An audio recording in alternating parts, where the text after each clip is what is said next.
Hi, this is Frank Schaefer. I'm in my office painting studio where I write every day at 3:30 in the morning, get my creative work out of the way by about 8, and then have the joy of helping to be a caregiver along with my wife Jeannie to my 3 little grandchildren who live nearby. But today it's tough to write because I'm thinking about the Kavanaugh hearings and the abuse of women in this country and around the world. And I'm thinking about that in the light of being someone who has grown up in an evangelical family and taken with him some of the kindness and compassion that was taught to me as a child as the prerequisite for saying that you were trying to be a follower of the teachings of Jesus, whatever you believed about him. The fact of the matter is, today we've come to a place where there's an almost apocalyptic event going on that proves to me, in terms that would seem like fiction if it wasn't true, how far the evangelical white American voter has been willing to fall, or has been coerced into falling, depending on your point of view, by leaders like Franklin Graham, Ralph Reed, the Values Voter Summit folks, Reverend Jeffress, and others who have become these sycophant supporters of Donald Trump. You know, I don't think it's an exaggeration to say that to ask a woman in this climate, of any color, any economic background, any political party, to vote for any Republican in the midterm elections at any level of government, given the Trumped Republican Party and what it now stands for with its misogyny, is something like asking a woman in the 1930s in Germany who happens to be Jewish to vote for the Nazi Party. I don't think that the Republicans are the moral equivalent of the Nazis, nor do I think that this little fool, this trumped-up egomaniac, off his rocker man, con artist, grifter, Trump is a Hitler.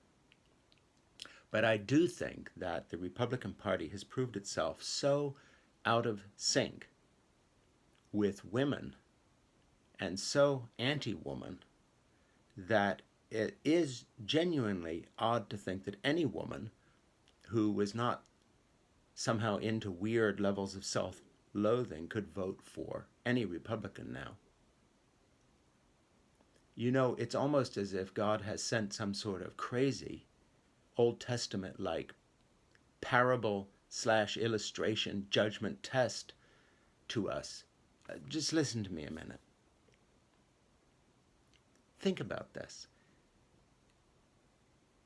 If there's a new Supreme Court appointee of a man who protects Donald Trump from his due reward as a molester and groper and traitor to America and selling our interests to the Russians, and that man happens to be a Roman Catholic or an evangelical Christian, in his case someone from a Roman Catholic background, belonging to a church known for one thing now, and that is a global rape culture of little children that has been covered up systematically from Ireland to Africa, from South America to Central America, from the United States to Canada.